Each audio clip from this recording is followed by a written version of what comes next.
सो hey guys, पिछले episode में जो हुआ उसके बाद भाई इस एपिसोड में तबाही मचने वाली है और मज़ा आएगा देखकर कि आखिर चीज़ें क्या से क्या होंगी। सच में मज़ा आने वाला है इस एपिसोड में। तो गाइस चलिए देखते हैं इस एपिसोड में आखिर चीज़ें क्या से क्या होंगी, क्योंकि इस एपिसोड में जो चीज़ें होंगी सच में पूरा का पूरा दिमाग घूम जाने वाला है। आखिर कहाँ से कहाँ जाएगी ये story, I don't do this की चीज़ें कितनी ज़्यादा एक्स्ट्रा ऑर्डिनरी होंगी, बट मज़ा आएगा इस एपिसोड को देखने में। तो चलिए देखते हैं इस एपिसोड में आखिर होने क्या वाला है। तो चलिए देखते हैं।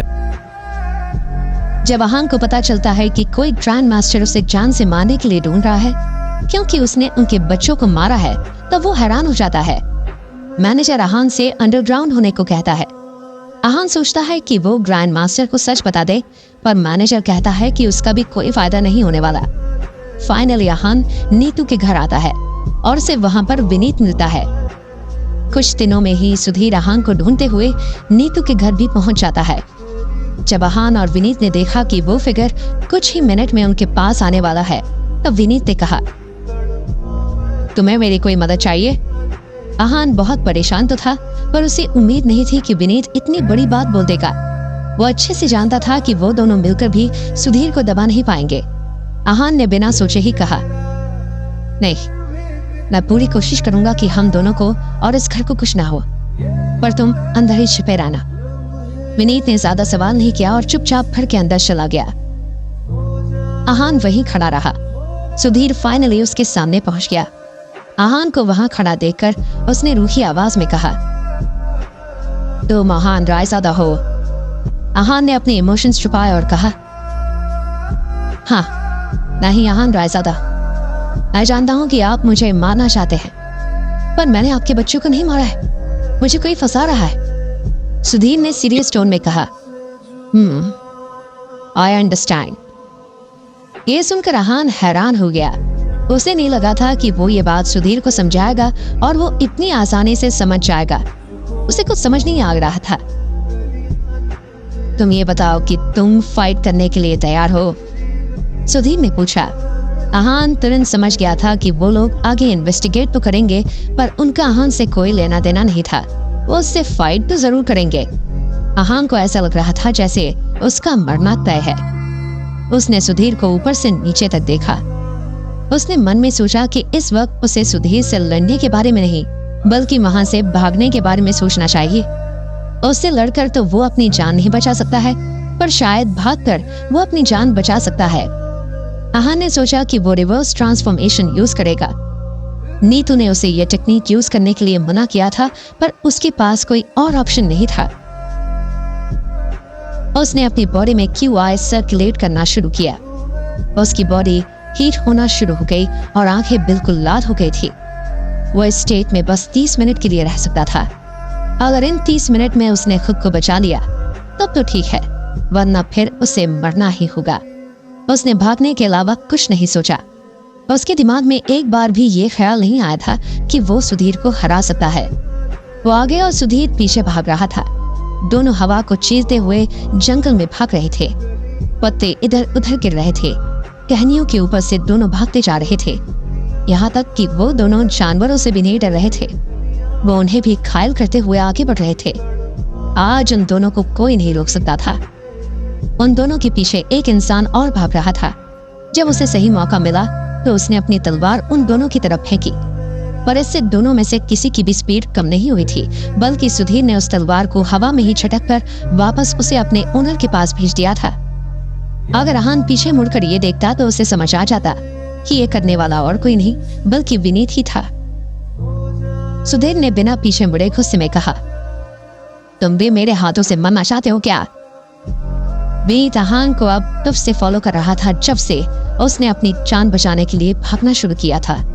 ये बात सुधीर भी जानता था, पर उसने उसकी तरफ ज्यादा ध्यान नहीं दिया क्योंकि उसने किसी तरह का कोई अटैकिंग मूवमेंट नहीं दिखाया था।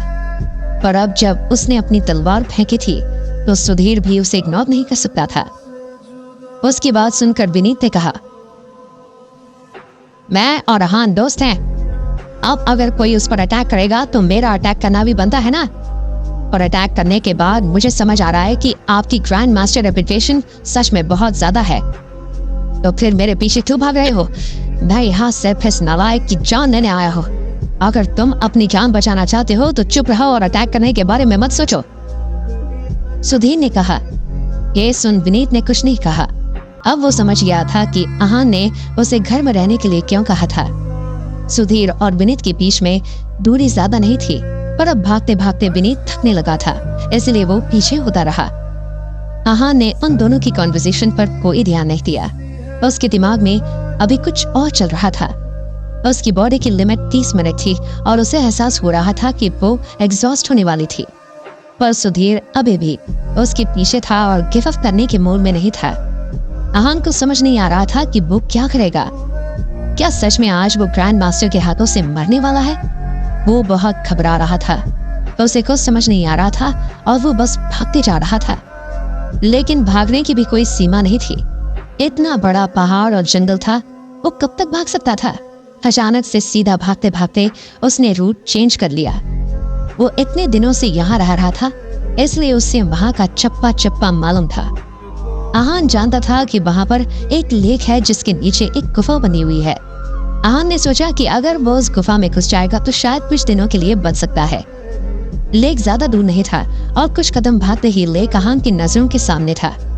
आहान ने बिना कुछ सोचे लेक में छलांग लगा दी।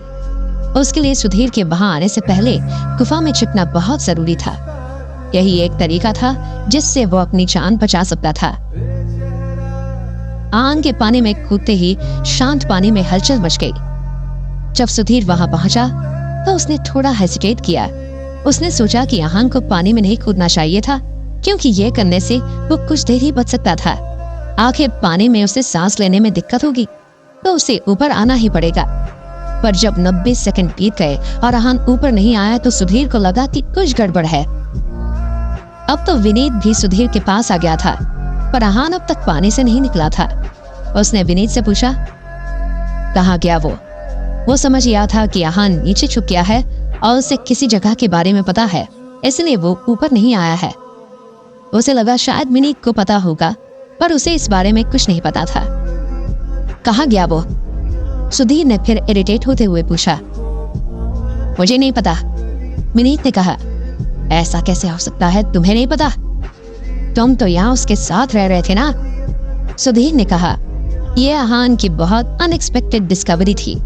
जब वो फिशिंग के लिए यहाँ आया था तब उसने ये केव देखी थी, पर उसने इसके बारे में किसी को नहीं बताया था। मुझे सच में नहीं पता, विनीत ने कहा। मैं अगर यहाँ आहान को मारने आया हूँ तो क्या तुम्हें नहीं मार सकता? सुना है एक से भले दो, सुधीर ने कहा। ऐसा करो, अगर मुझे मारने के बाद आपको आहान मिल जाता है तो आप मुझे ही मार दो। मैं बोल रहा हूँ मुझे नहीं पता कि वो कहाँ गया है, विनीत ने कहा। विनीत सुधीर के अटैक करने का इंतजार करने लगा। वो जानता था कि वो सुधीर के अटैक को डॉज नहीं कर पाएगा और ना ही काउंटर कर पाएगा। सुधीर ने उस पर अटैक नहीं किया था, उसके लिए वो इतना इम्पोर्टेंट नहीं था। उसके हिसाब से विनीत को मारना और नहीं मारना एक समान ही था। सुधीर ने कुछ देर पानी को घूरा और फिर वहां से चला गया। पानी बिल्कुल शांत हो गया था, इसलिए उसे आहान के आने की कोई उम्मीद नजर नहीं आ रही थी। सुधीर और विनीत जिस रास्ते से आए थे उस रास्ते से ही वापस जाने लगे। दोनों घर पहुंच गए और सुधीर ने वहीं पर रुककर आहान का इंतजार करने का सोचा। अब विनीत की कंपनी बदल गई थी। अब वो और सुधीर घर में रह रहे थे और आहान गुफा में था। सुधीर और विनीत एक दूसरे से बात नहीं करते थे और ना ही साथ खाना खाते थे। दोनों अपना काम खुद करते थे। ऐसा करते करते 5-6 दिन बीत गए थे। सुधीर को जब आहान के आने की कोई उम्मीद नजर नहीं आई तब उसका पेशेंस भी खत्म हो गया। उसने सोचा कि आहान या तो भाग गया या फिर मर गया। इतने दिनों तक आहान गुफा में ही रहा। उसे खाने को तो कुछ नहीं मिला, पर वो पानी पीता रहा। आहान की बॉडी में जब रिजर्व ट्रांसफॉर्मेशन होना शुरू हुआ तब उसका बॉडी पेन भी बढ़ गया। उस वक्त तो वो नीतू की दवाइयों की वजह से ठीक हो गया था, पर अब उसके पास कोई दवाई नहीं थी। उसे खुद भी नहीं पता था कि वो कितनी बार बेहोश हुआ था। उसके लिए ये दर्द सहना बिल्कुल मुश्किल था। इस बार वो सिर्फ अपने एंड्योरेंस के भरोसे ही जिंदा रह सकता था। जब 7 दिन बाद आहान वापस नहीं आया तब सुधीर के सब्र का बांध टूट गया। उसे अपने परिवार के पास भी जाना था, क्योंकि वो जानता था कि उन्हें उसकी जरूरत है।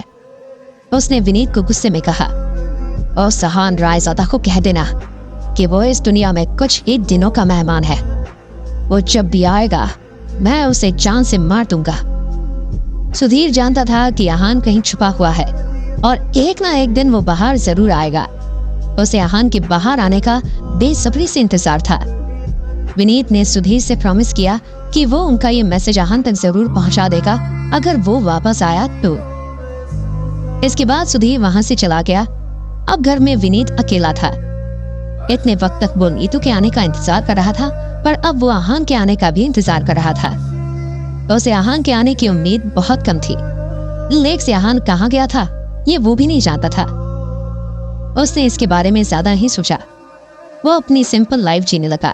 7-8 दिन ऐसे ही जीने के बाद उसने फाइनली आहान को देखा। इस वक्त आहान की हालत बहुत खराब थी। उसका चेहरा पीला पड़ चुका था। उसकी आंखें अंदर चली गई थी। उसका शरीर बहुत ज्यादा कमजोर हो गया था। ऐसा लग रहा था जैसे वो कभी भी गिर सकता है। उसे देखते ही विनीत आगे आया और उसने उसे संभाला। उसने उसे चेक किया, तब उसे शांति मिली। ये सब थकान की वजह से था। एक बार आहान अच्छे से आराम कर लेगा तो बिल्कुल ठीक हो जाएगा। विनीत ने जैसे ही उसे बेड पर लेटाया, उसे नींद आ गई। जब आहान वापस उठा तब तक शाम हो चुकी थी। उसके पास टेबल पर गरम मीट सूप रखा हुआ था। आहान ने वो सूप पी लिया। तब तक विनीत भी रूम में आ गया था। खाली बॉल देखकर उसने पूछा, और सूप चाहिए? आहान ने मना कर दिया। इसके बाद विनीत ने कहा, ग्रैंड मास्टर तुम्हारे लिए मैसेज छोड़कर गए हैं कि तुम इस दुनिया में कुछ ही दिनों के मेहमान हो। एक दिन वो तुम्हें जरूर जान से मारेंगे। क्या आहान अपने आप को ग्रैंड मास्टर से बचा पाएगा? आहान सुधीर को सच बताने की कोशिश करता है, पर वो ये कह देता है कि आहान को तुम मरना ही होगा। आहान जानता था कि वो लड़कर तो नहीं बच सकता था, इसलिए वो वहां से भागने का फैसला करता है। वो अपने आप को ट्रांसफॉर्म करके भागने लगता है और लेक के नीचे बने एक गुफा में छुप जाता है। जब बहुत दिनों तक वो बाहर नहीं आता तो सुधीर उसके लिए मैसेज छोड़कर वहां से चला जाता है। आहान जब वापस आता है तब उसकी हालत बहुत बुरी होती है। जब आहान थोड़ा बेटर फील करने लगा तब विनीत ने कहा, ग्रैंड मास्टर तुम्हारे लिए मैसेज छोड़कर गए हैं कि तुम इस दुनिया में कुछ ही दिनों के मेहमान हो। एक दिन वो तुम्हें जरूर जान से मारेंगे। ये सुनकर आहान के चेहरे पर कोई एक्सप्रेशन नहीं था। वो बस मन ही मन खुश था कि उसे जीने के लिए कुछ दिन और मिल रहे थे। इस वक्त एक एक पल जो आहान सेफली स्पेंड कर रहा था उसके लिए बहुत जरूरी था। विनीत कुछ देर आहान के पास चुपचाप बैठा रहा। थोड़ी देर बाद उसने आहान से कहा, आहान, वो तुम्हें मारना क्यों चाहते हैं? दोनों के बीच में ऐसी क्या दुश्मनी है? तुमने ग्रैंड मास्टर को फ्रेंड ही क्यों किया? आहान को समझ नहीं आया कि वो इस बात का क्या जवाब दे। वो खुद नहीं जानता था कि उन दोनों की क्या दुश्मनी थी। आहान तो बस ऐसे ही फंस गया था। जब वो दोनों भाई उसे मारने आए थे तब वो भी नहीं जानता था, और अब वो दोनों मर गए हैं तब भी वो कुछ नहीं जानता। वो सिर्फ इतना जानता था कि कोई उसे फंसा रहा है, पर क्यों उसे ये नहीं पता था। आहान ने विनीत को जवाब दिया, पता है, शायद कोई मुझे फंसाने की कोशिश कर रहा है। जो भी है उसने बहुत सोच समझकर प्लान बनाया है और वो बहुत स्मार्ट है। पर चाहे वो कितने भी स्मार्ट क्यों ना हो, मैं उन्हें ढूंढ कर ही रहूंगा। आहान को इस तरह गुस्से में देखकर विनीत ने कहा, उसे बाद में मारना, पहले खुद को बचाने के बारे में सोचो। वो ग्रैंड मास्टर तुम्हें छोड़ने वाले नहीं है। अगर मैं ग्रैंड मास्टर बन जाऊं तो अपने आप को बचा सकता हूं। आहान ने कैजुअली कहा। उसने तो ये बात ऐसे ही कही थी, पर विनीत इसके बारे में सोचने लगा। उसने सीरियस टोन में कहा, फिर तो हमें किसी ग्रैंड मास्टर को मारना पड़ेगा, क्योंकि ग्रैंड मास्टर के स्लॉट्स फुल हो चुके हैं। विनीत की बात सुनकर आहान मुस्कुराया और उसने कहा, अगर मुझे ग्रैंड मास्टर को मारना है तो पहले मुझे ग्रैंड मास्टर बनना पड़ेगा, और ग्रैंड मास्टर बनने के लिए मुझे ग्रैंड मास्टर को मारना पड़ेगा। ये एक नेवर एंडिंग लूप है। ये तो वही बात हो गई कि पहले अंडा आया या मुर्गी। ये सुनकर विनीत भी चुप हो गया। वो जानता था कि आहान सही बोल रहा है। कुछ देर आराम करने के बाद आहान को बेटर फील होने लगा था। वीकनेस की वजह से वो ज्यादा काम नहीं कर सकता था, इसलिए विनीत उसकी मदद करता था। आहान विनीत के इस जेस्चर की वजह से बहुत थैंकफुल था। एक दोपहर पहाड़ पर एक दाढ़ी वाला आदमी आया। उसका गोल साफ था, नीतू का घर। वो सीधा घर के पास आकर रुका और उसे आहान मिला जो इस वक्त आंगन में बैठा था। आहान ने उस आदमी को गौर से देखा। जब उसे एहसास हुआ कि वो सुधीर नहीं है, तब उसने चैन की सांस ली। उस दाढ़ी वाले आदमी ने सवाल किया, क्या ग्रैंड मास्टर यहाँ पर है?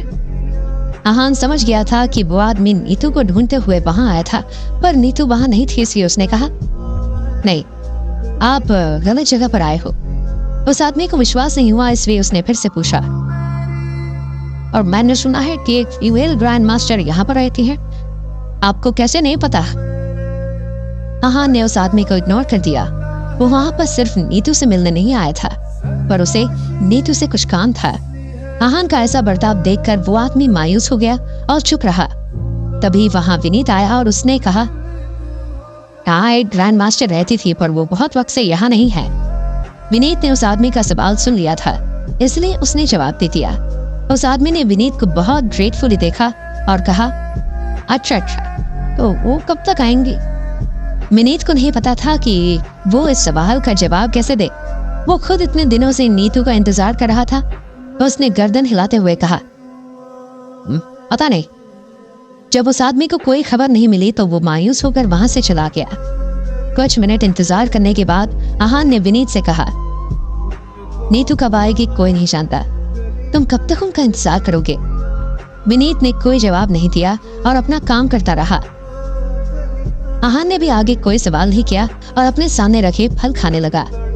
विनीत नीतू का इंतजार कर रहा था, पर क्या कर रहा था ये आहान नहीं जानता था, और न ही विनीत उसे बता रहा था। आहान इस वक्त बहुत टफ सिचुएशन में था।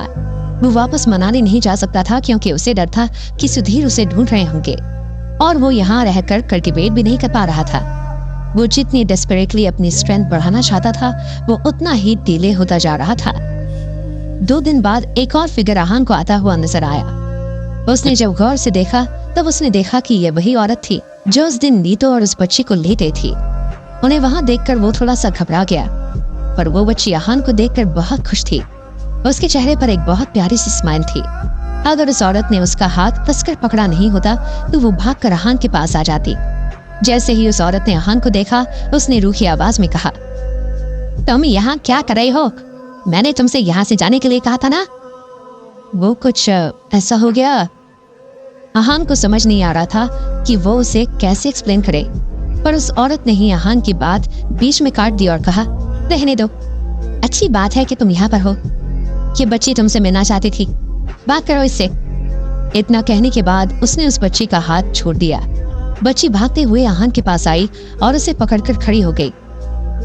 आहान को भी बहुत अच्छा लगा। पिछली बार जब वो नींद से उठी थी, तब शायद वो उसे बिल्कुल भूल गई थी, और अब उसे आहान याद था। कुछ दिनों तक उस बच्ची ने अपने आसपास सिर्फ आहान को देखा था, इसलिए वो उससे बहुत अटैच फील कर रही थी। आहान भी अपनी जगह पर बैठ गया और उसने उस बच्ची को उसके शोल्डर से पकड़ लिया और कुछ देर उसे देखता रहा। दोनों एक दूसरे को देखकर बहुत खुश थे और स्माइल कर रहे थे। आहान ने पूछा, तुमने मुझे मिस किया? बच्ची ने कुछ नहीं कहा, बस हाँ में अपना सर हिला दिया। इसके बाद आहान ने पूछा, तुम कैसी हो? अभी भी उस बच्ची ने कुछ नहीं कहा और ना में अपनी गर्दन हिलाने लगी। वो बस बहुत हिचकिचा रही थी। ये देखकर आहान भी कुछ नहीं कर सकता था। वो भी चुप हो गया। जैसे ही वो कुछ बोलने वाला था, उस औरत ने कहा, बस बहुत हो गया, देखिए ना इसे, अब वापस चलो। जिस तरह वो औरत बोल रही थी, ऐसा लग रहा था जैसे वो उस बच्ची को वहां सिर्फ आहान को एक बार दिखाने के लिए लाई थी। आहान को ये बात बिल्कुल अच्छी नहीं लगी और उसने बहुत हिम्मत करके कहा, आप इसकी कोई नहीं लगती, ये जो चाहे कर सकती है, इसे कहाँ रहना है वो डिसीजन भी इसका होगा। वो जानता था कि उस औरत को आहान के इस बात से बहुत गुस्सा आएगा, पर उस बच्ची का सहमा हुआ चेहरा देखकर आहान अपने आप को रोक नहीं पाया। उस औरत ने आहान को तीखी नजरों से देखा और कहा, तुम्हारी इतनी हिम्मत कि तुम मुझसे ऐसे बात करो? पता नहीं क्या रीजन था। वो औरत अकेली थी इसलिए, या फिर उस बच्ची ने आहान का हाथ पकड़ा हुआ था इसलिए, पर आहान बिल्कुल नहीं डर रहा था। उसने फर्मली कहा, मैंने एक बार कह दिया ना, ये यहाँ से नहीं जाएगी। बाहर से आवाजें सुनकर विनीत अपना मेडिटेशन छोड़कर बाहर आ गया। जैसे ही वो बाहर आया, वो देखकर हैरान हो गया। उसने तुरंत पूछा, विभा आंटी, आप यहाँ पर कैसे? इस लड़के की वजह से, विभा ने आहान की तरफ इशारा करते हुए कहा। ये सुनकर विनीत को बहुत अजीब लगा। उसने आहान की तरफ देखा और कहा, आहान की वजह से? वहां बहुत टेंशन का माहौल था, इसलिए किसी ने विनीत को जवाब नहीं दिया और न ही उसने आगे कोई सवाल किया। अचानक से विभा ने उस बच्ची को देखा और जोर से चिल्लाई, इधर आओ। वो बच्ची बहुत डर गई। उसने आहान की तरफ देखा, जैसे उसे कह रही हो कि वो उसका हाथ छोड़ दे और उसे वहां से जाने दे। आहान ने तुरंत उसका हाथ पकड़ा और उसे कंफर्ट करने लगा। तुम बिल्कुल डरो मत, मैं हूं तुम्हारे साथ, मैं तुम्हें प्रोटेक्ट करूंगा। पर उस बच्ची ने ना में अपना सिर हिला दिया और आहान का हाथ छुड़वाने लगी। तब फिर से आहान ने कहा, तुम इनसे डर क्यों नहीं हो? मैं हूं ना तुम्हारे साथ, तुम्हें बिल्कुल घबराने की जरूरत नहीं है। पर उस बच्ची ने एक बार भी उसकी बात नहीं सुनी और अपना हाथ छुड़वा लिया। ऐसा लग रहा था जैसे उसका वहां जाने का रीजन विभा का डर नहीं बल्कि कुछ और है। अब आहान भी कुछ नहीं कर सकता था। अगर वो बच्ची जाना चाहती थी तो फिर आहान के हाथ में भी कुछ नहीं था। उसने उसे जाने दिया। जब वो बच्ची विभा के पास पहुंच गई तो विभा ने कहा, जो हुआ वो दोबारा नहीं होना चाहिए। उसने इतना कहा और बच्ची को वहां से ले जाने लगी। तभी विनीत भागते हुए उनके पीछे गया और उसने पूछा, विभा आंटी, मिस नीतू अब कैसी है? विनीत को लेकर विभा का एक्सप्रेशन कुछ खास नहीं था। उसने कैजुअली कहा, वो अब ठीक है, उनकी इंजरीज ही हो चुकी हैं, पर अब वो यहाँ पर वापस नहीं आएंगी। अगर तुम उनका इंतजार कर रहे हो तो तुम्हें इंतजार करने की कोई जरूरत नहीं है।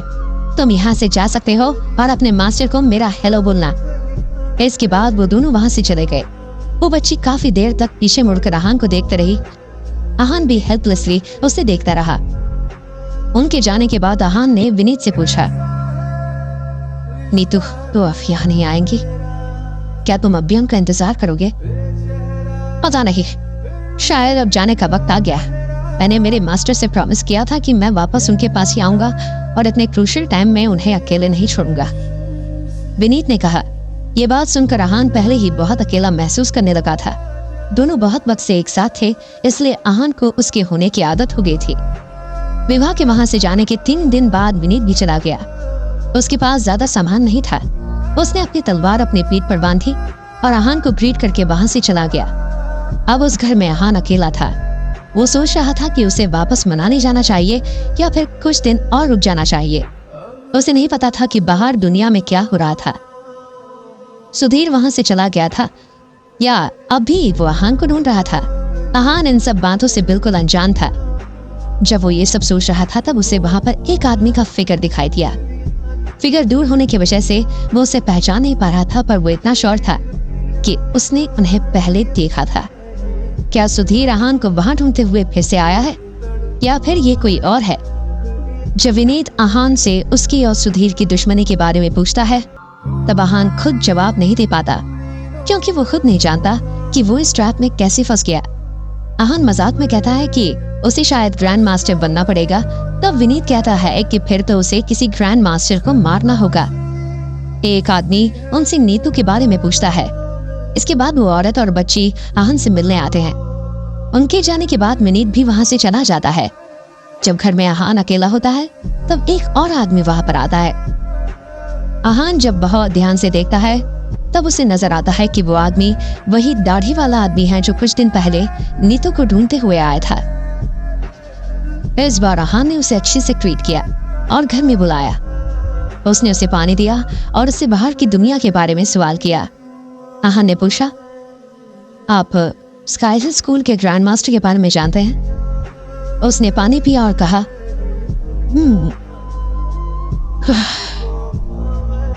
वह स्काई हिल स्कूल के बारे में जानता। वो यहाँ किसी बहुत बड़े काम के लिए आए थे। सुना है उनके स्कूल के डिसिपल और ग्रैंड मास्टर के फैमिली मेंबर की मौत हो गई है, इसलिए वो मनाली बदला लेने आया है। ये सुना आहान ने सोचा कि वो इस आदमी से और कुछ सवाल पूछ सकता है, इसलिए उसने पूछा, अच्छा तो फिर उन्हें वो इंसान मिल गया जिन्होंने उन दोनों को मारा था? खूनी और खबर लीक करने वाले इंसान एक ही है या फिर अलग अलग है? जब आहान ने कहा था कि उसने उन दोनों को नहीं मारा था तब सुधीर मान गया था। अहान ने सोचा शायद वो इस बारे में और रिसर्च करेंगे। इस सब के बारे में मुझे ज्यादा नहीं पता है, पर पहाड़ पर आने से पहले मैंने सुना था कि ग्रैंड मास्टर ने नॉर्थ ईस्ट के रायचंद परिवार के बेटे को मार दिया है। क्यों मारा मुझे नहीं पता, पर र्यूमर्स हैं कि उन दोनों के बीच में लड़ाई हो गई थी। कोई ये भी कह रहा है कि रायचंद फैमिली ने उन्हें अपना काम निकलवाने के लिए ब्लॉक करने की कोशिश की थी, और कुछ लोग तो ये भी कह रहे हैं कि उन दोनों लड़कों को मारने में रायचंद फैमिली का हाथ था। अब असली हालत क्या है यह अभी तक किसी को नहीं पता है। उस आदमी को जितनी बात पता थी उसने आहान को बता दी। ये सब बातें सुनकर आहान ने चैन की सांस ली। सुधीर को सच पता चल गया था, इसलिए उसने असली मर्डर को जान से मार दिया था। आहान को अभी तक जो बात समझ नहीं आ रही थी वो ये थी कि रायचंद फैमिली उसे क्यों फ्रेम करना चाहती थी। उसे ये भी नहीं पता था कि अब अगर वो बाहर गया तो सुधीर उसे ढूंढने की कोशिश करेगा या नहीं। आहान कोई रिस्क नहीं लेना चाहता था। ग्रैंड मास्टर का डर उसके जहन में घर कर गया था। वो सारी बातें सुनकर बहुत खुश था, वहीं वो आदमी बहुत मायूस था क्योंकि इस बार फिर से उसे नीतू से मिलने का मौका नहीं मिला था। आहान को याद आया कि विभा ने कहा था कि नीतू अब यहाँ वापस नहीं आएगी। वो जैसे ये बात उस आदमी को बताना चाहता था, उन्हें दूर से एक लड़की नजर आई। वो दूर से नीतू जैसी दिख रही थी, पर उन दोनों में से कोई भी श्योर नहीं था कि वो कौन है। दोनों शौक में खड़े हो गए और उस लड़की को देखने लगे। उस आदमी ने कहा, वो शायद ग्रैंड मास्टर है ना? आहान ने बहुत ध्यान से देखा और कहा, हाँ। वो शौक था। उस दिन विभा ने कहा था कि नीतू अब यहाँ वापस कभी नहीं आएगी, इसलिए विनीत भी वहां से चला गया था। उसे बहुत बुरा लग रहा था कि विनीत इतने वक्त से उसका इंतजार कर रहा था, पर अब जब वो आई तब वो उससे मिल नहीं पाया। नीतू उनके सामने आई और उस आदमी को देखते हुए उसने पूछा, ये आदमी कौन है? वो वहां आहान को देखकर हैरान नहीं थी। आहान के पास नीतू के सवाल का कोई जवाब नहीं था। उसने उस आदमी से नहीं पूछा था कि वो नीतू को क्यों ढूंढ रहा था। उसने सिर्फ अज्यूम कर लिया था कि वो वहां पर मार्शल आर्ट सीखने आया होगा। आहान ने उसे देखा और पूछा, आप इन्हें क्यों ढूंढ रहे थे? वो आदमी नीतू को देखकर बहुत एक्साइटेड था और उसने आहान की बात की तरफ ध्यान नहीं दिया, बल्कि उसने अपना बैकपैक उतारा और उसमें से एक डॉल निकाली। उसने नीतू की तरफ देखा और पूछा, आपको ये डॉल याद है? नीतू ने उसे देखा और कहा, नहीं, ये डॉल किसी तरह मुझसे रिलेटेड है क्या? वो आदमी बहुत डिसअपॉइंट हो गया। उसने लो टोन में कहा, 3 साल पहले आप वेस्टर्न डेजर्ट आई थी, तब आपने एक छोटी बच्ची से बात की थी। क्या आपको सच में वो याद नहीं है? 3 साल पहले मैं वेस्टर्न डेजर्ट तो गई थी, पर आप किस बच्ची की बात कर रहे हैं? ये मुझे याद नहीं है, नीतू ने कहा। ये सुनकर उस आदमी का चेहरा बिल्कुल उतर गया। उसने डॉल को बैग में रखते हुए कहा, अगर आपको याद नहीं है तो फिर कोई बात नहीं है, जाने दीजिए। वैसे भी ये जरूरी बात नहीं थी। मुझे याद नहीं आ रहा, पर अगर आप मुझे पूरी बात बताएंगे तो शायद मुझे याद आ जाए, नीतू ने कहा। उस आदमी को ज्यादा उम्मीद नहीं थी, पर फिर भी उसने कहा, आपने एक बच्ची के साथ एक पूरा दिन बिताया था और जाते हुए आपने कहा था कि अगर वो आपको ढूंढ पाई तो आप उसकी एक विश पूरी करेंगे। नीतू को ये सब बातें याद नहीं थी, क्योंकि उसने इन सब बातों को कभी सीरियसली नहीं लिया था। उसने कभी नहीं सोचा था कि कोई इतनी दूर से उसे ढूंढने आएगा। जब उस आदमी ने अपनी बात पूरी की तब नीतू ने कहा,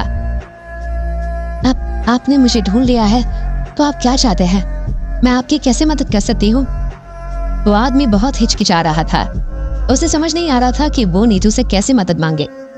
जब नीतू ने ये देखा तब उसने कहा, क्या बात है, आप इतनी दूर मुझसे मिलने किसी काम की वजह से आए हैं ना? आप खुलकर बताइए क्या बात है। अगर मैंने वादा किया था तो मैं अपना वादा जरूर पूरा करूंगी। आपको ज्यादा सोचने की जरूरत नहीं है। वो आदमी थोड़ा हिचकिचाया और फिर उसने कहा, दरअसल वो छोटी बच्ची मेरी बेटी है। उसने मुझे कहा था कि वो परी से मिलना चाहती है और उसके लिए वो परी आप ही हो। बस इतनी सी बात। जैसे ही मुझे वक्त मिलेगा मैं उससे मिलने जरूर आऊंगी।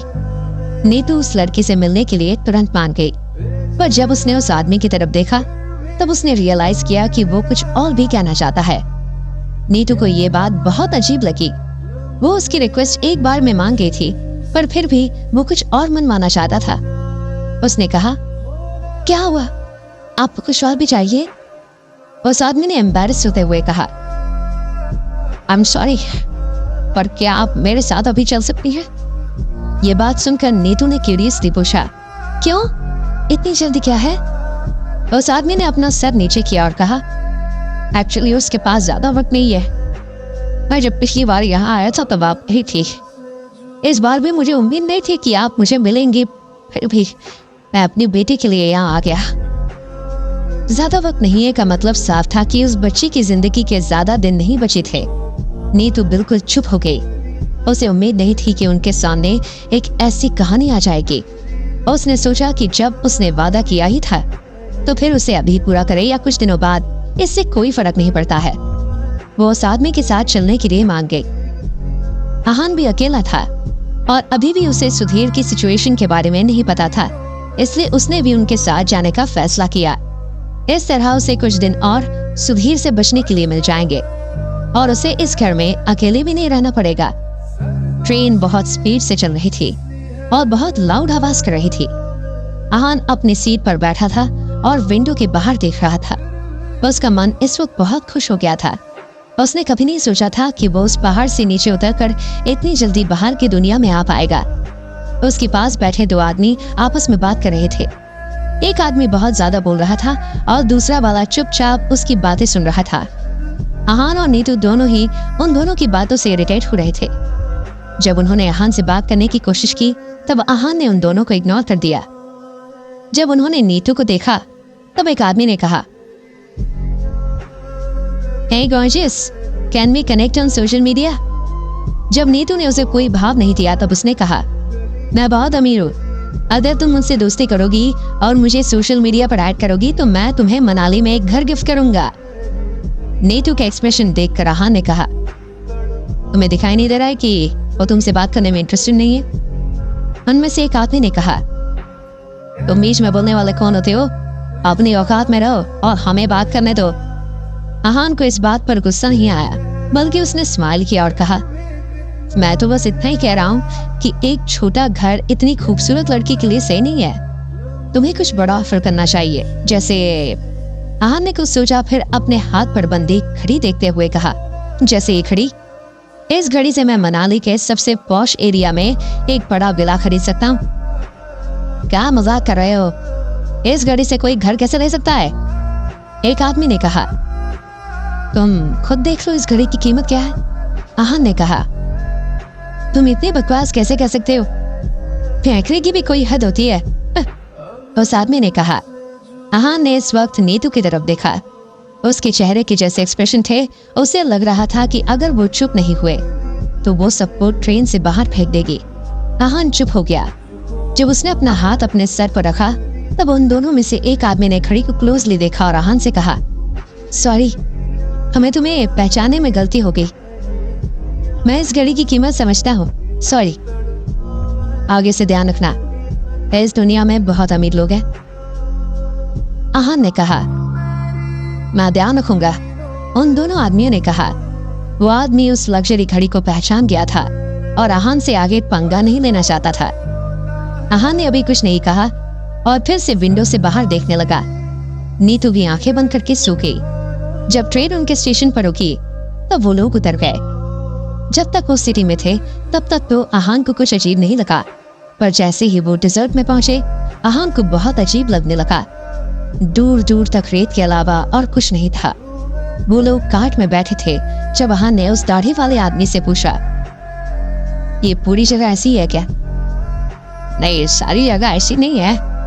आगे जाकर हमें मरुद्यान, मेरा मतलब एक ओएसिस मिलेगा। वहां पर वेजिटेशन भी है और वाइल्ड लाइफ भी है। उस आदमी ने कहा। आहान बहुत क्यूरियस था। जब वो एक जगह पर पहुंचे तब उसने वहां पर बहुत सारी गाय और भीड़ देखी, पर वहां पर सब कुछ वैसा नहीं था जैसे उस आदमी ने बताया था। वहां का नजारा देखकर नीतू और आहान की आंखें खुली की खुली रह गई थी। आखिर उन दोनों ने वहां ऐसा क्या देख लिया था?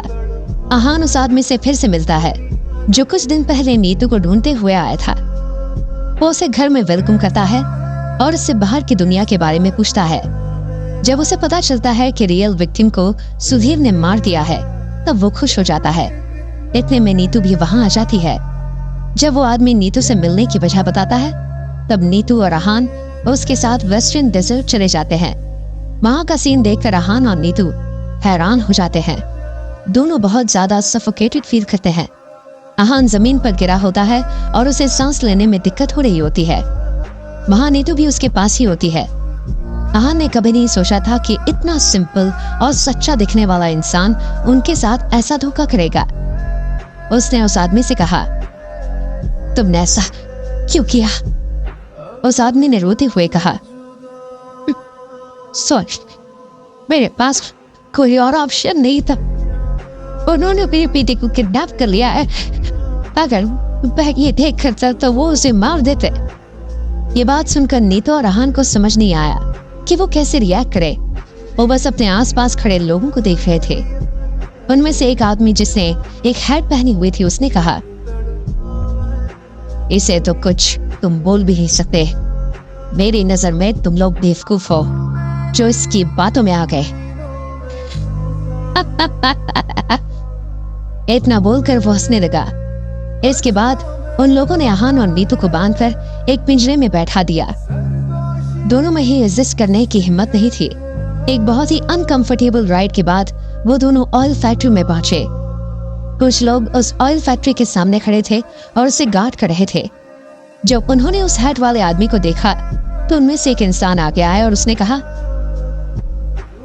उसे ले आए, कोई दिक्कत तो नहीं हुई ना? नहीं, इन्हें लाना बहुत आसान था। दोनों में रेजिस्ट करने की बिल्कुल ताकत नहीं थी। हैट वाले आदमी ने कहा, फिर तो बहुत अच्छी बात है। बॉस बहुत खुश होंगे और तुम्हें रिवॉर्ड भी देंगे। मुझे तो जलन इस बात की हो रही है कि रिवॉर्ड तुम्हें मिलेगा। दूसरे आदमी ने कहा। इसके बाद उसने कहा, अच्छा, आप बिना टाइम वेस्ट किए इसे बॉस के पास लेकर चलते हैं। बॉस का ग्रैंड मास्टर रेल में जाने के लिए इसका होना बहुत जरूरी है। ये बात सुनकर अहान समझ गया था कि उन लोगों का नीतू को किडनैप करने का पहले से प्लान था। नीतू को किडनैप करके वो ग्रैंड मास्टर रेल में पहुंचना चाहता था। वो तो फालतू इस ट्रैप में फंस गया था। अहान समझ नहीं पा रहा था कि अभी उसकी किस्मत पे क्या चल रहा था जो वो बिना कुछ किए ही प्रॉब्लम में फंसता जा रहा था। पहले सुधीर उसे जान से मारना चाहता था और अब नीतू की वजह से वो भी किडनैप हो गया था। एक बार फिर से पिंजरे की मूवमेंट शुरू हो गई। वो लोग ऑयल फैक्ट्री के पास ही एक बड़े ऑफिस के सामने थे। कुछ आदमियों ने मिलकर उन दोनों को पिंजरे से बाहर निकाल दिया। इस वक्त उनका बॉस ऑफिस में नहीं था।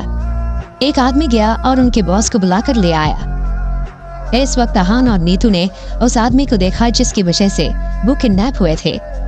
उसे देखकर दोनों हैरान थे। दोनों ने उस आदमी को पहले कहीं देखा था।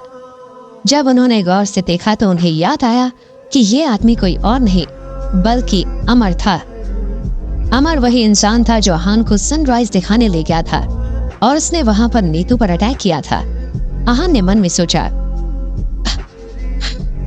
ये यहाँ क्या चल रहा है? जैसे ही अहान ने थोड़ा सोचा, उसे पूरी सिचुएशन समझ आ गई।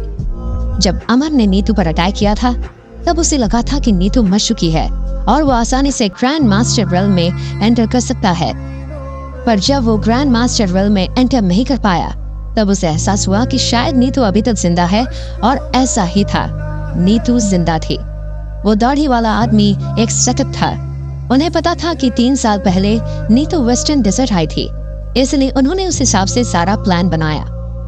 पहली बार में नीतू उन्हें नहीं मिली थी पर अब मिल गई थी। पर अब इन सब बातों का कोई मतलब नहीं था। इस वक्त नीतू और वो इंसान जिसने नीतू को बचाया था दोनों उनके कब्जे में थे। अहान ने रियलाइज किया कि अब वो और ज्यादा टफ सिचुएशन में है। पहले उसने सोचा कि वो लोग नीतू को नुकसान पहुंचाएंगे और उसे छोड़ देंगे। जब अमर ने उन दोनों को देखा तब उसने कहा, क्या बात है, मुझे नहीं पता था कि ये काम इतनी आसानी से हो जाएगा।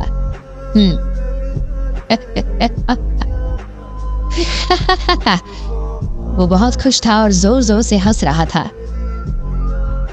मुझे नहीं पता था कि तुम ग्रैंड मास्टर बनना चाहते हो और नंबर वाली बात पर यकीन करते हो।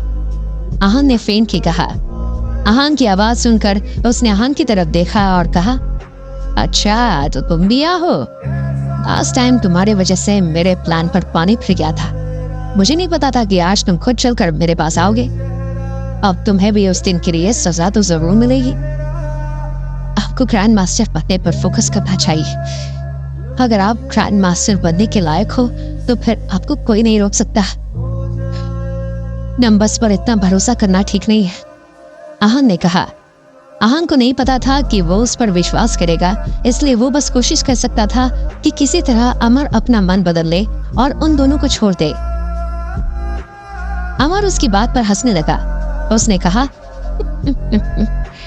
तुम मुझे इतने बेवकूफ तो नहीं लगते हो। तुम्हें क्या लगता है तुम्हारी ये बातें सुनकर मैं मन बदल लूंगा और तुम्हें जाने दूंगा? अगर ग्रैंड मास्टर के नंबर वाली बात झूठ है तब भी तुम्हारा मरना तय है। जब आहान ने कोई जवाब नहीं दिया तब अमर ने फिर से कहा, अगर ग्रैंड मास्टर की कैलकुलेशन की बात गलत है और मैं तुम्हें जाने भी दूं तो फिर मैं खुद कैसे बचूंगा? अब चाहे जो भी हो, अमर और नीतू के बीच में दुश्मनी हो गई थी। अब नीतू अमर को किसी भी कीमत पर छूने वाली नहीं थी।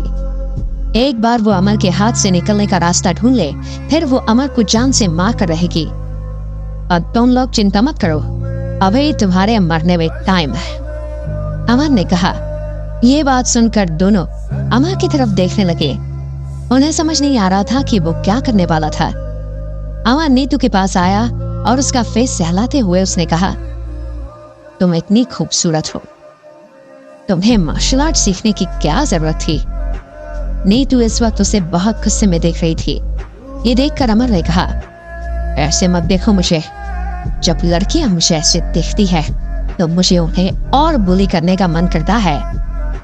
जब नीतू ने अपनी आंखें नीचे नहीं की तब अमर ने उसे एक थप्पड़ मारा। नीतू का चेहरा लाल हो गया। इस वक्त उसे बहुत गुस्सा आ रहा था पर वो कुछ नहीं कर पा रही थी। ले जाओ इन दोनों को यहाँ से, अमर ने गुस्से में कहा। कुछ लोग वहां आए और वहां उन दोनों को उठाकर रूम में ले गए। उन्होंने दोनों को अलग अलग बंद किया था। वहां पर उन्हें चूहों की आवाज आ रही थी और पानी टपकने की आवाज आ रही थी। पानी का टपकना ऐसा लग रहा था जैसे उनकी मौत का काउंटडाउन चल रहा हो। आहान ने नीतू से पूछा, मिस नीतू आप ठीक है? उसकी आवाज बहुत वीक और फेंट थी। या नीतू ने कहा। उसकी आवाज भी बहुत वीक थी। पॉइजन की वजह से दोनों की बॉडीज में मूवमेंट की एबिलिटी खत्म हो गई थी और दोनों होश में थे। दोनों बहुत स्ट्रगल करने के बाद भी रिकवर नहीं कर पा रहे थे। आहान ने नीतू से पूछा, आपकी बॉडी रिकवर नहीं कर सकती क्या? दोनों के बचने का तरीका सिर्फ रिकवर करना था, जिसकी आहान को बहुत कम उम्मीद थी। नहीं, मैं ऐसा नहीं कर पा रही, नीतू ने कहा। वो आहान की आखिरी उम्मीद थी और वो भी पॉजिटिव नहीं थी। उस रूम में उन दोनों के अलावा कोई और नहीं था। दोनों इस वक्त बहुत बुरी सिचुएशन में फंसे हुए थे और किसी चमत्कार का इंतजार कर रहे थे। उन दोनों को कोई अंदाजा नहीं था कि उन्हें वहां कितना वक्त हो गया था, पर इतनी शांति और पानी की बूंदों की वजह से उन्हें नींद आने लग गई। जब दोनों नींद में थे तब अचानक से आहान की आंख किसी के कदमों की आहट की वजह से खुली। उसने इस इंसान के वहां आने का इंतजार किया। उसे लगा कि वो अमर होगा, पर वो कोई और था। उसने वहां आते ही कहा, मैं तुम्हें यहाँ बचाने आया हूँ। आहान को अंधेरे की वजह से दिखाई नहीं दिया कि वहां कौन है और ना ही उसे वो आवाज जानी पहचानी लगी। उसने पूछा, तुम कौन हो? मैं कौन हूँ ये तुम्हें जानने की जरूरत नहीं है। इतना जान लो कि मैं तुम्हें बचाने आया हूँ, उस आदमी ने कहा। इस पर आहान ने कहा, बिना जाने हम तुम पर भरोसा क्यों करें? तुम्हारे पास और कोई ऑप्शन है? यहाँ रहकर तुम या तो मौत का इंतजार कर सकते हो या फिर मुझ पर भरोसा कर सकते हो। उस आदमी की इस बात पर आहान ने इसके आगे कुछ नहीं कहा। यह सच था कि उनके पास बचने का कोई तरीका नहीं था। उस आदमी ने फिर से कहा, अभी मैं तुम्हें यहाँ से नहीं ले जा सकता हूँ। बाहर गार्ड्स खड़े हैं, मैं के पास जब आऊंगा तब तैयार रहना। तब तक ये तुम्हें जो भी खाने पीने को दे वो मत खाना, पानी भी मत पीना। तब तक तुम में स्ट्रेंथ आ जाएगी और जब ये हो जाएगा तब मैं तुम्हें यहाँ से ले जाऊंगा। आहान नहीं जानता था कि वो आदमी ऐसा क्यों कह रहा था, और उसके पास उसकी बात मानने के अलावा और कोई ऑप्शन नहीं था। उसने कहा, ठीक है, हम तुम्हारा इंतजार करेंगे। आहान ने जब तक ये बात बोली उसे कदमों की जाती आहट की आवाज आने लग गई थी। जब वहां पर फिर से शांति हो गई तब उसने नीतू से पूछा, क्या हम इस आदमी पर भरोसा कर सकते हैं? ये सुन नीतू ने बहुत कॉन्फिडेंटली कहा, हाँ। आप ये बात इतना कॉन्फिडेंटली क्यों कह रही थी? आहान के सवाल पर नीतू बोली, आरा की वजह से।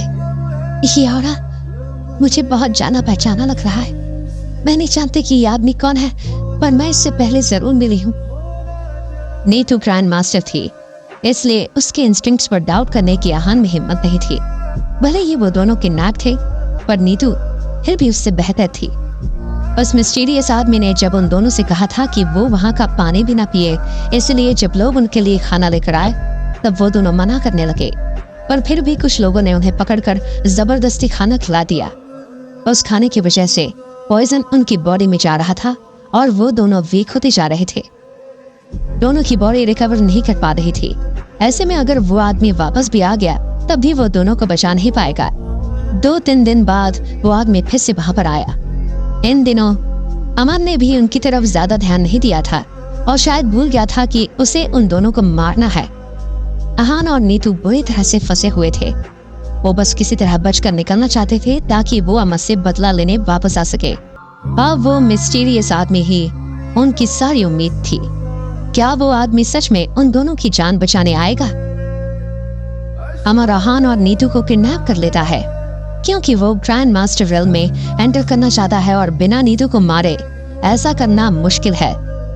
अमर दोनों को एक तरह का पॉइजन देता है जिसकी वजह से दोनों की स्ट्रेंथ खत्म हो जाती है। एक मिस्टीरियस आदमी उन्हें बचाने के लिए आता है और उनसे कहता है कि वो कुछ भी खाए पिए ना, ताकि पॉइजन उनकी बॉडी में एंटर ना कर सके, बल्कि किडनैपर्स उन्हें जबरदस्ती खाना खिला देते हैं। जब 2-3 दिन तक अमर उन पर चेक करने नहीं आया तब आहान ने सोचा कि वो उनके बारे में भूल गया है और उन्हें जीने के एक्स्ट्रा दिन मिल रहे हैं। उसने सोचा कि अगर किसी तरह उसे भागने का मौका मिल जाए तो वापस आकर वो अमर को जान से मार देगा, पर इस वक्त ये सब बातें सोच ही सकता था वो। 3 दिन बाद वो मिस्टीरियस आदमी वापस आया। आहान को जाने पहचाने कदमों की आहट सुनाई दे रही थी। आते ही उस आदमी ने धीमी आवाज में सिर्फ एक सवाल किया, अब तुम दोनों उठ सकते हो? आहान ने जवाब दिया, नहीं। वो मिस्टीरियस आदमी शॉक हो गया। उसने कहा, ऐसा कैसे हो सकता है? लॉजिकली अगर तुम पॉइजन कंज्यूम ना करो तो फिर तुम दोनों में उठने की स्ट्रेंथ तो होनी ही चाहिए। जब उन दोनों में से किसी ने कुछ नहीं कहा तब वो उनका जवाब समझ गया। उसने इरिटेट होते हुए कहा, तुम लोगों ने खाना खा लिया? अरे तुम्हें मना किया था कि वो कुछ भी दे मत खाना। तुम लोगों ने मेरी बात क्यों नहीं सुनी? उस आदमी को बहुत गुस्सा भी आ रहा था। आहान जानता था उसे गुस्सा आना बहुत नॉर्मल है। वो इस बात को समझता था, इसलिए उसने शांति से उस आदमी को समझाया, हमने खाया नहीं, हमें जबरदस्ती खिलाया गया। हमने बहुत कोशिश की पर इस वक्त हम दोनों में इतनी स्ट्रेंथ नहीं है। ऐसा नहीं है कि हमने अपनी मर्जी से खाना खाया। ये बात सुनकर वो मिस्टीरियस आदमी शांत हो गया। वो भी उन दोनों की सिचुएशन समझता था। उसने कहा, ये मेरी गलती है, मुझे इसके बारे में पहले सोचना चाहिए था। लगता है अब मुझे एंटीडोट चोरी करना ही पड़ेगा। आहान ने सीरियस टोन में पूछा, क्या तुम ऐसा कर सकते हो? उस मिस्टीरियस आदमी ने जवाब दिया, हाँ मैं ऐसा कर सकता हूँ, पर अब मेरे पास भी ज्यादा वक्त नहीं बचा है। वो लूजर तुम दोनों को 2 दिन में ढूंढ लेगा और मुझे भी चोरी करने के लिए 2 दिन का वक्त चाहिए।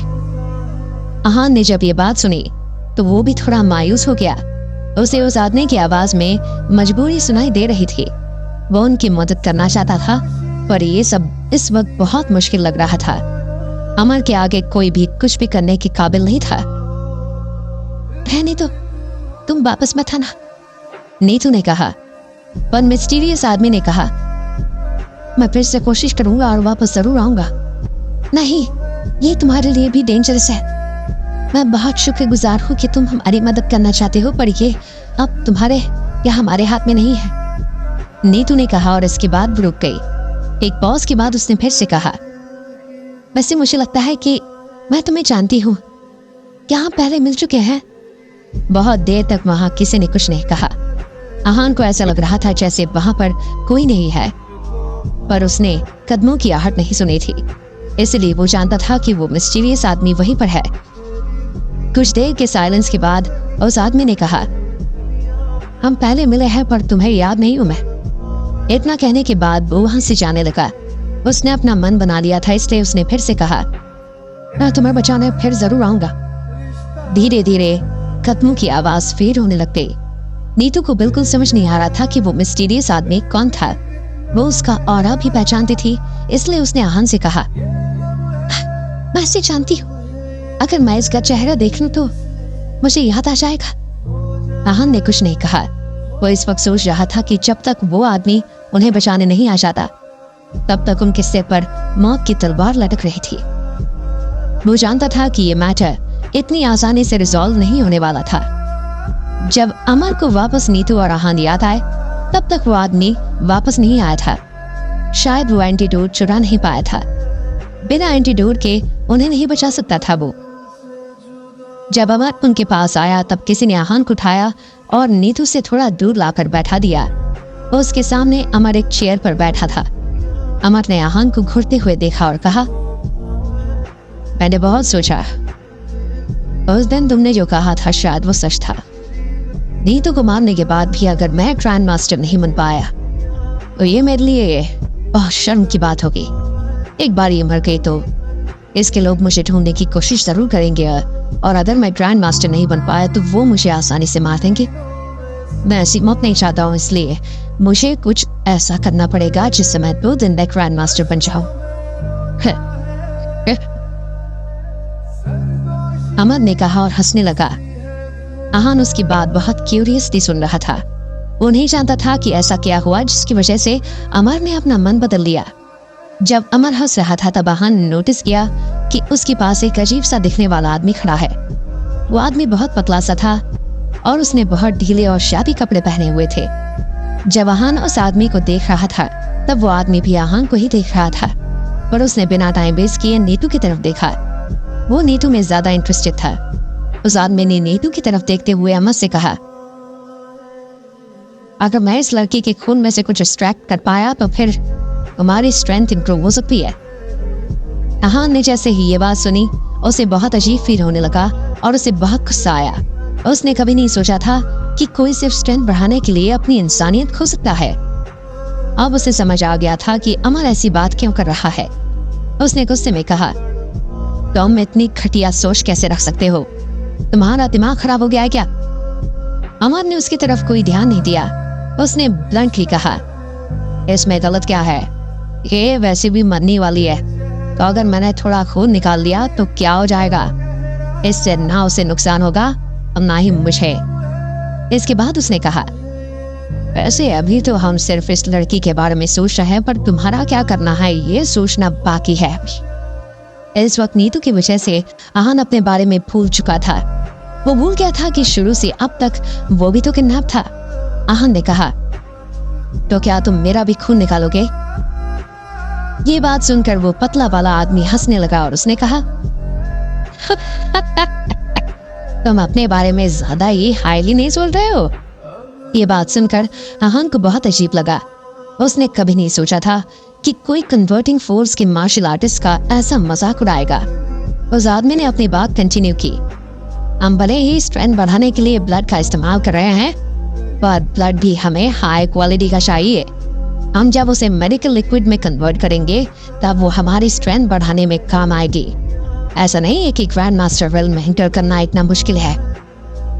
जब आहान ने ये बात सुनी तब उसने टॉन्ट मारते हुए कहा, अगर तुम लोगों को ये लगता है तो मैं तुम्हें बता दूं कि ये सब तुम्हारी इमेजिनेशन है। ऐसा कुछ नहीं होने वाला है। जब आहान ने ये बात कही तब उस पतले आदमी को बहुत गुस्सा आया। उसे ऐसा लग रहा था जैसे आहान उसके टैलेंट की इंसल्ट कर रहा था। उसने कहा, तुम्हें जितनी बकवास करनी है कर लो। जब मैं तुम्हें टॉर्चर करूंगा तब देखता हूँ तुम ऐसी बात कर सकते हो या नहीं। आई विल मेक श्योर कि तुम अनडेड हो जाओ। ये बात सुनकर आहान हैरान हो गया। अनडेड करना बहुत खतरनाक तरीका था और उसने नहीं सोचा था कि वो लोग उसके लिए ये प्लान कर रहे थे। अनडेड में सीधा ब्रेन पर अटैक किया जाता है। ब्रेन बॉडी का बहुत फ्रेजाइल पार्ट होता है, इसलिए उसे डिस्ट्रॉय करना भी बहुत आसान है। आहान ने अपने आप को शांत किया और रिलैक्स स्माइल के साथ कहा, मैंने कभी अनडेड टेक्निक एक्सपीरियंस नहीं किया, आपकी वजह से मैं वो आज एक्सपीरियंस कर लूंगा। आहान को इस तरह शांत देखकर सामने वाली पार्टी को बहुत गुस्सा आया। उसने कहा, अभी हंस लो, मैं तुम पर ऐसी टेक्निक यूज करूंगा जो तुम जिंदगी भर याद रखोगे। तुम मेरे सामने मौत की भीख मांगोगे। आहान ने फिर से कहा, अच्छा है, क्या करोगे वो अभी अच्छे से सोच लो, क्योंकि अगर मुझे उनसे कोई फर्क नहीं पड़ा तो फिर तुम्हारी क्या इज्जत रह जाएगी। आहान अपनी बातों से उस आदमी को प्रोवोक कर रहा था। अब उस आदमी को बहुत गुस्सा आया और उसने कहा, जस्ट वेट एंड वॉच कि मैं तुम्हारे साथ क्या करता हूँ। आहान अभी भी शांत था। उसे कभी किसी से डर नहीं लगा था। जब उसके सामने सुधीर आया था तब भी वो डरा नहीं, बस भागने के बारे में ही सोच रहा था।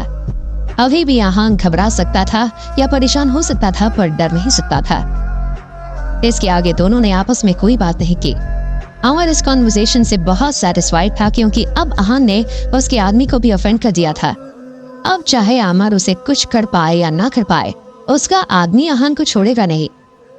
अमर ने कहा, अच्छा अभी इसे आने दो, हमारा फोकस इस वक्त नीतू है। इसके साथ तुम्हें जो करना है बाद में करना, पहले नीतू से डील करो। अब जो होने वाला था बहुत खतरनाक सीन था। आहान ने जब नीतू की तरफ देखा तब उसने देखा कि नीतू बहुत शांत थी। उनके चेहरे पर कोई एक्सप्रेशन नहीं था। इस तरह का काम चेहरा देखकर कोई भी घबरा सकता था। ऐसा लग रहा था जैसे नीतू को इन सब से कोई फर्क नहीं पड़ रहा था। आहान ने देखा अमर और वो पतला आदमी नीतू के पास जा रहे थे। उनके पास कुछ अजीब से मेडिकल टूल्स थे। आहान उनमें से दो चीजों को पहचानता था, एक ग्लास बॉटल थी और एक सिरिंज थी। आहान ने गेस कर लिया था कि इन टूल्स की मदद से वो नीतू की बॉडी में से खून निकालेंगे। जब वो ये सब सोच रहा था तब उस पतले आदमी ने नीडल निकाली। इस नीडल की मदद से शायद वो खून निकालेगा और फिर उसे उस ग्लास बॉटल में भरेगा। आहान ऐसा सीन नहीं देख सकता था, उसे बहुत अजीब लग रहा था। उसने गुस्से में कहा, तुम नरक में सड़ोगे। अमर ने कहा, हम नरक में तो तब जाएंगे ना जब हम मरेंगे, अभी हम नहीं मर रहे, इसलिए जब जाएंगे तब सोचेंगे। जैसे जैसे वो आदमी नीतू के पास जा रहा था, आहान के दिल की धड़कनें बढ़ रही थी।